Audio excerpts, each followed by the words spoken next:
Welcome and thanks for joining today. My name is David Finger and I'm the Senior Director of Product and Solutions here at Fortinet.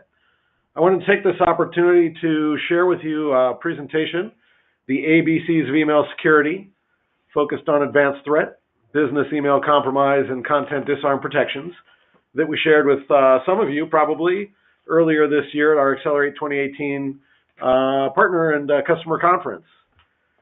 Today, the plan is to actually have a quick look at a number of topics today, including the overall market situation facing many of our organizations, the security challenge giving rise to that market situation, then our solution, especially for email security, which will be the primary focus today, and then a little bit of closing thoughts in terms of customer and test validation, the bigger picture, and so forth. So let's get right started and touch on what seems to be going on out there as we engage with many of our customers. We actually ran a survey in the middle of 2017, and we asked, what are your organization's current cybersecurity priorities, and how do you think they're going to change over the next 3 years? And this was a set of security leaders for enterprise-class organizations all around the world, and what really jumped out to me when we got the results back is that basically the top 5, or the majority of the top 5 priorities from a security perspective are still threats and breaches. Detecting potential threats, preventing actual breaches, reducing the response time when breaches have already occurred, and so on and so forth. And in fact, those priorities are not expected to change over the next few years. So clearly, today's cyber threats and the potential for breaches and security incidents remains top of mind for most enterprise security leaders. Now, if we're going to address these priorities, we really need to focus in on that email attack vector, in my opinion. You can see here a market guide for secure email gateways published by leading analyst firm Gartner around that same time period as the survey. And what they've called out is that advanced threats are easily bypassing the signature-based prevention mechanisms that a secure email gateway is traditionally used. And so if we're going to get our hands around breaches, we really need to do something about this critical attack vector. In fact, if we look at the Verizon Data Breach Investigations Report for the last 2 years, the most recent one came out just around April of 2018, you can see that really the majority, whether it's 2/3 the year ago or almost 50% this year, of the malware that's installed that leads to breaches actually came in via email. So if we don't start closing off this critical attack vector, we're not going to succeed in helping our security leaders deal with those top priorities that they have for their organizations. Now, if we're going to actually tackle the problem, we need to understand the root cause. And to my mind, there are really 3 fundamental causes of these email attacks being successful. And it really comes down to a very mature cybercrime ecosystem that, number one, continually creates brand new, and what I'd consider kind of new attacks. We'll talk about what that means. In doing so, uses heavy social engineering to fool our end users who we've been training for years and years to be wary of unknown email and email senders to actually take the desired action that the cybercriminal wants. And in fact, in many cases, these attacks are crafted such that they can exploit the end user system without the end user activity. And so if you think about this constant change of attack, this heavy degree of social engineering, and in fact this change and not even require an end user action, right? We can see or start to see why email attacks are being so successful and leading to, again, say 49% of installed malware coming in via email. So let's talk about these each just a little bit with some examples. Some of you might have noticed at the end of 2017, there's a bit of news here that an advanced attack targeted Saudi Arabia. And in this particular case, this was an advanced, very targeted attack, a fresh attempt by hackers to go ahead and leverage email phishing techniques to infiltrate, use some PowerShell malware, install a foothold, and ultimately gain a foothold and move within the organization. So this is a case of what I'd consider brand new, right? Never seen before, highly targeted. Those things do still happen. They're just not the majority of what happens. What we see more and more of, though, are in this case, we take ransomware and Lockheed. All throughout 2017, we'd see new variants that are changed just enough to defeat those, as Gartner mentioned, those traditional secure email gateway techniques of detecting threats to look like something new. Now, Of course, Lockheed's been around for a couple of years, but each and every week, as we look at our threat intelligence newsletter that comes out from FortiGuard Labs, we're starting to see new variants of existing attacks, which I consider kind of new. In fact, in fourth quarter of 2017, the FortiGuard Threat Landscape Report, we noticed that there were 17,671 new malware variants just in that quarter, which if you do the math, almost 18,000 attacks, roughly 90 days in a quarter, means each and every day there were roughly 200 new and unique variants related to malware. So these are the kind of new that, as far as your defenses are concerned, are new that are out there. So we're going to talk in a minute about how to deal with those, but moving on just a second in terms of that social engineering, one of the biggest areas where social engineering is used is this notion of email fraud, otherwise known as imposter email, business email compromise, a lot of different terms. But according to the FBI, over the last few years, 2013 to 2016, they estimate that these types of socially engineered attacks, which oftentimes have no malware or URLs embedded in them, have racked up nearly $5.3 billion in costs to industry. Right, so that's a big time number. And again, this all comes through heavy social engineering via email, despite all the training that we do. So we really need to keep doing that training, but we also need to do more. Now, just touching on that third piece of no end user action required, you can see another newsletter here from the FortiGuard Labs, this one coming from February of 2018, just as an example. What we're seeing more and more of is that within attachments, the attachment itself might be innocuous, but then there's a little bit of embedded code. It might not even be a full file. That's just a small executable that's designed to run often in the background without the end user knowing it or necessarily doing anything to actually establish that foothold on the system and compromise the network, and then start to communicate out, download additional components, and ultimately exfiltrate data.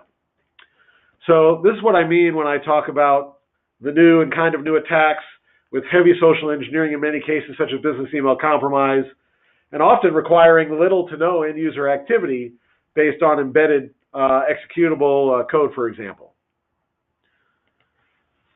So given that threat landscape and that situation, what are the types of protections that we need to have in place? From a Fortinet perspective, our secure email gateway is called FortiMail. It's a very strong secure email gateway. It actually covers both the internal threat prevention as well as the outgoing data protection with a wide range of both traditional and advanced capabilities to deal with those different types of threats. It includes integrated data protection, DLP, email encryption, even email archiving, all wrapped around some very powerful enterprise and service provider class management capabilities, and powered by the security intelligence of our own FortiGuard Labs that can be deployed either on-premise, physical or virtual appliance, or even in the cloud, whether it's your private cloud, whether it's your public cloud offerings, or even a vendor-managed SaaS from Fortinet. And so we're going to talk about some of the key capabilities to deal with those new and kind of new attacks, that heavy social engineering, and also that embedded executable code. And so really there are a handful of capabilities that we're going to cover here today that complement some of the traditional techniques. The newer things we're going to talk about are outbreak protection, our new Click Protect feature, content disarm and reconstruction, sandboxing, and imposter email protections to deal with that business email compromise. So let's start off. I promised you at the beginning the A, B's, and C's of email security, and that's kind of the way we've bucketed it here. So if we want to deal with advanced threats like starting with the kind of new attacks, those 200 roughly each and every day new malware variants of pieces of code that we know yet have been changed enough to beat the traditional defenses, that's really where our outbreak preventions come in place. It's a new service, relatively new from FortiGuard Labs.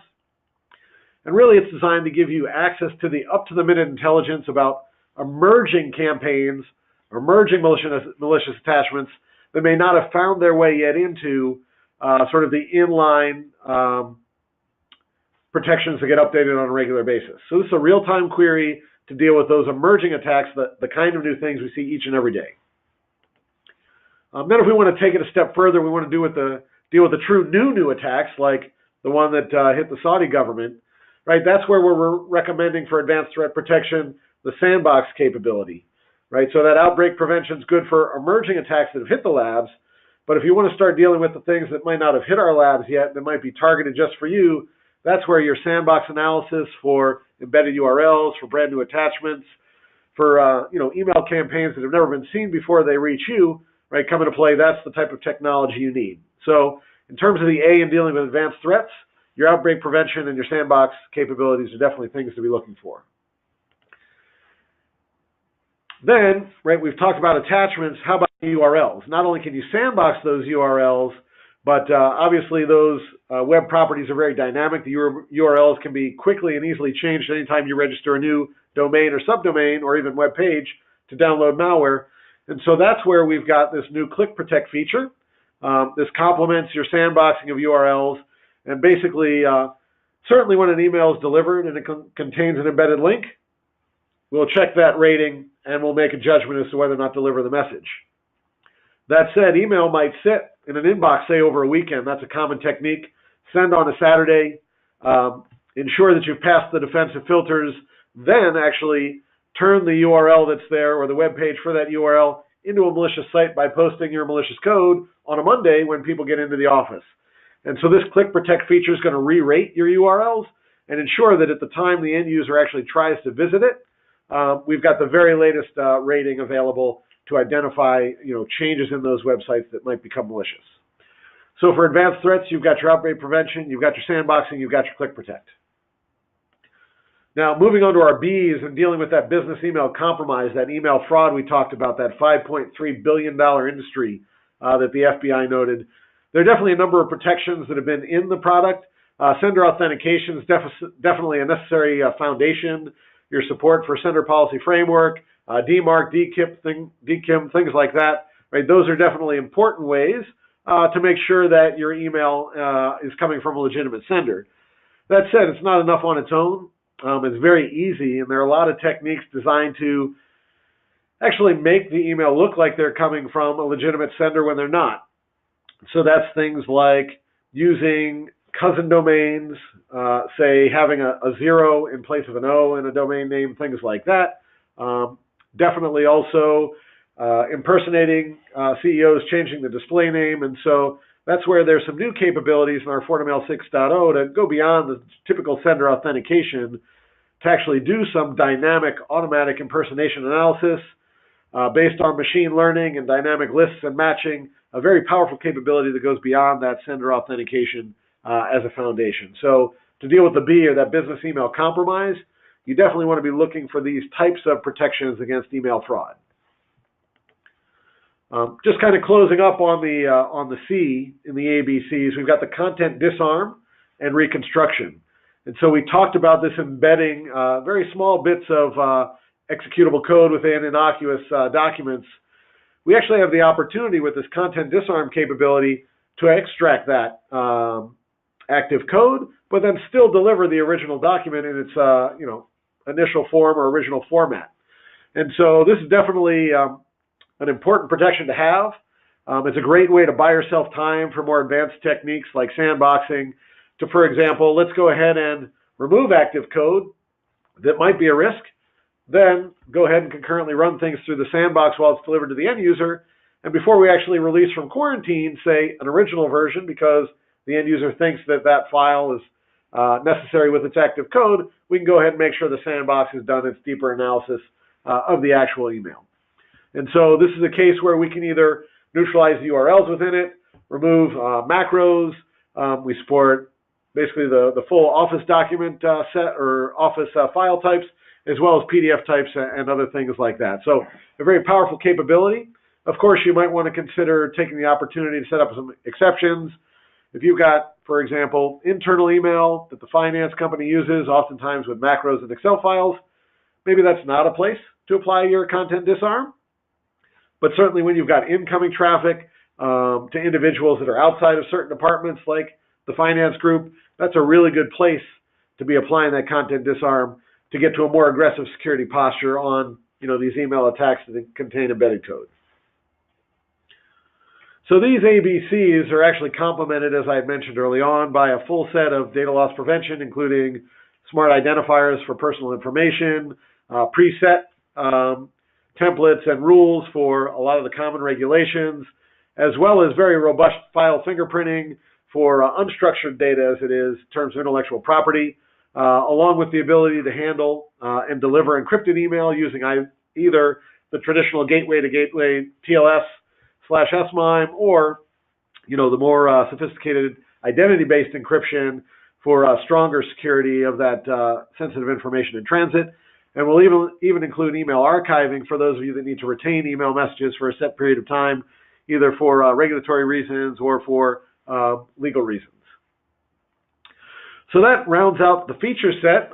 Just a brief mention, I did mention that Fortinet comes in a variety of form factors. You can see a wide range of physical appliances, quite broad support of hypervisors for our virtual appliances, also our own hosted version there in our cloud, as well as by many of our managed service providers. And it's actually now something that you can consume on demand in AWS or otherwise as a public cloud service. So any way that you want to do email security, whether it's still email on-premise or it's email in Office 365 or G Suite, Fortinet's got you covered. So this is definitely a proven solution. We've got a lot of both customer and test validation. Excuse me there. You can see that we're routinely tested every quarter by ICSA for their advanced threat defense. Also, every couple of months, Virus Bulletin does their VB spam testing. And consistently, we earn top marks in these types of tests.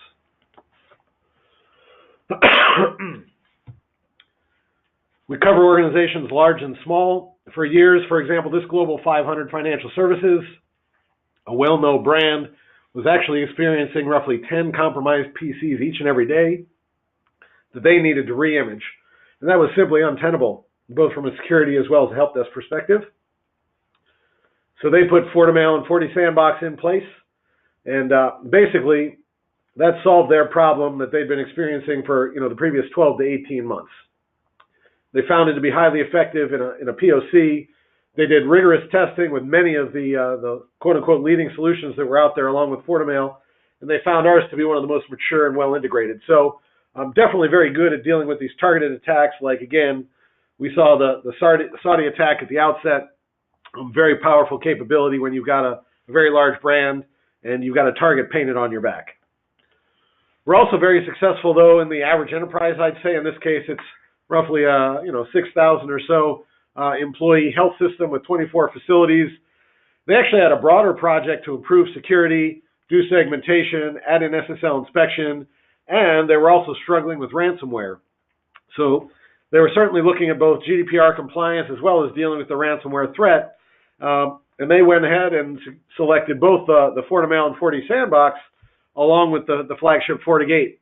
And one of the anecdotes I remember quite keenly from the customer, when they were talking with the doctor who had actually clicked on the piece of CryptoLocker, and they asked him, well, why'd you go ahead and click on that email? Didn't it look strange? He said, well, actually, when I looked at it via webmail at home, it did look a little bit suspicious, so I figured I'd come on into the office and I'd go ahead and open it in the hospital where hopefully I'm more secure. Well, with the previous defenses, that was a challenge. There's no end to the things that the end users will do, which is why having strong defenses in place from ransomware and other things is particularly important. Just to kind of close out, we talked about the on-premise deployment. We certainly secure Office 365 all the time. Number of G Suite customers, you can see here a regional children's hospital, a little bit smaller in size. They'd gone to Microsoft Office 365 so they could focus on providing care rather than actually hosting email infrastructure.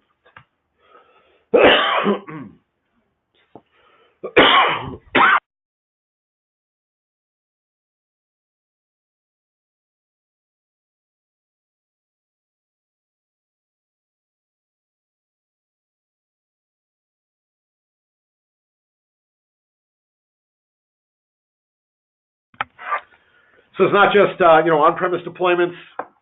We secure Office 365, G Suite all the time. You can see a regional children's hospital here. They actually deployed us together with their O365 defenses, and sitting behind them, we actually found that 15% of the mail that was being delivered at that time was spam. So we clear out that unwanted nuisance.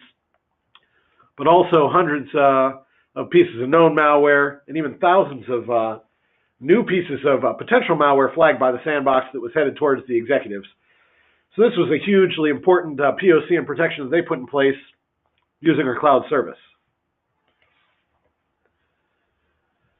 So we talked quite a bit about the email security itself, but let's kind of go back to that overall picture of helping organizations be more secure. Fortinet is pretty well known and increasingly well known for the Fortinet security fabric. That's a much broader look across all the different attack vectors with both traditional and advanced threat protection and a single pane of glass management. And the fact that Fortinet fits right in there and is part of what I consider fabric-enabled email security means that not only do you get protection from those increasingly advanced attacks that we talked about, but you're also able to move to a much more proactive approach to your security and really harvest all the intelligence that comes from not just blocking those email attacks, but looking at the full life cycle of the attack that was intended and getting those IOCs and other intelligence out to your other points of protection. Whether it's getting the command and control addresses that an email might try and force you to or an end user to out to your network security. Whether it's ensuring that a particular download that an end user might be exposed to outside of the network, that IOC actually gets out to the endpoint. That's pretty powerful in terms of not just, again, blocking that individual email attack, which is often the first stage, but really understanding all the different stages and getting that intelligence out to your other protections much more proactively and automatically. This will give you not only a much more consolidated approach to security across the attack vectors, but also a consolidated view into your enterprise-wide security posture. So it's very easy to focus in on just that one email attack vector, but there's a much more broad story to keep in mind. So I know that we've covered a lot of ground and did it in quite a good pace. Let me just leave you with a few closing comments. Number one, if you're concerned about dealing with advanced threats, avoiding breaches, reducing your risk from cybercrime that's out there, dealing and improving email security is critical to actually achieving that enterprise priority, right? Of preventing breaches, detecting them faster, and responding quicker. Because again, as Verizon told us based on their investigations, nearly half of the installed malware comes via email. We really do need to focus in on that attack vector. Now, Fortinet has a number of new capabilities we talked about to deal with A, advanced threats, B, business email compromise, and C, that content that's often embedded in files. And that's things like the outbreak prevention, the sandboxing, the click protect, the impersonation analysis, and the content disarm reconstruction. So those are very powerful protections that have come out with version 6.0 and slightly before that are going to help protect you from the latest that we've seen in the threat landscape. And it's not just about closing off that particular vector. It's really ensuring that you've got something that's security fabric enabled to do that intelligence sharing and to move you from a reactive mode of always responding to each and every individual attack to start harvesting the intelligence about the cybercriminal infrastructure that's actually, helps them rapidly change their techniques, can also help you get to a much more proactive approach to security by making email security just one part of your broader security fabric. So I appreciate your time today and look forward to many conversations with you going forward. Thanks so much for your time.